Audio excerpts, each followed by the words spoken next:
Have you ever said yes, while every part of you wanted to say no? Not because you wanted to, not because you had time, but because you didn't want to disappoint anyone. And then later, you feel exhausted, irritated, maybe even trapped, all because of something you agreed to. What surprised me most wasn't how busy I became. It was how resentful I started to feel. I used to do this constantly. I was the reliable one, the helpful one, the person who never made things difficult. Extra work? Sure. Last-minute plans? Okay. Helping someone even when I had deadlines? Of course. On the outside, I looked responsible, put together, easy to be around. Inside, I was overwhelmed most of the time. Not dramatic burnout, not a crisis, just this constant pressure, like I could never fully relax.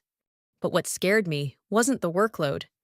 It was the idea that someone might be upset with me, because saying no felt mean, or selfish, or like I would suddenly become the difficult person. So I kept saying yes, until I started dreading things I had agreed to, even things with people I actually cared about. And that's when I realized something uncomfortable. I wasn't being kind. I was being afraid of disappointing people. Here's what's actually happening in your brain. Humans are wired for connection. For most of human history, being rejected by your group meant danger. So when you imagine someone being unhappy with you, your brain reacts like your safety is at risk. That tight feeling in your chest, the urge to fix it immediately, the guilt that shows up before you even finish saying no. It's not weakness. It's your nervous system trying to protect you from rejection. Especially if you grew up being praised for being nice, helpful, or easygoing. You learn that your value comes from keeping everyone comfortable. So saying no doesn't just feel uncomfortable. It feels like risking being disliked, or not needed, or not good enough. But constantly saying yes doesn't create peace. It creates exhaustion and quiet resentment. And the worst part is, people usually don't even realize how much it costs you. So what actually helped me change this? Here are 3 things that made saying no a lot easier. 1.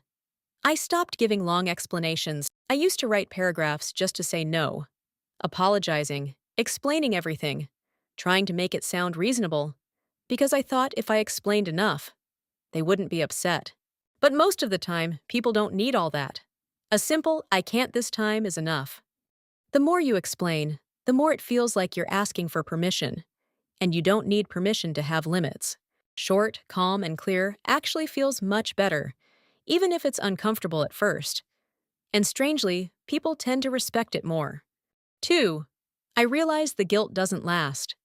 After saying no, I would sit there thinking, they're probably upset. I should fix this. My brain would replay the conversation over and over. But if you don't rush to undo it, something surprising happens. Nothing. The world doesn't end, people move on. And the guilt slowly fades. That uncomfortable feeling is just your brain reacting to something new, not proof that you did something wrong. You're not a bad person. You're just not used to protecting your time yet. 3.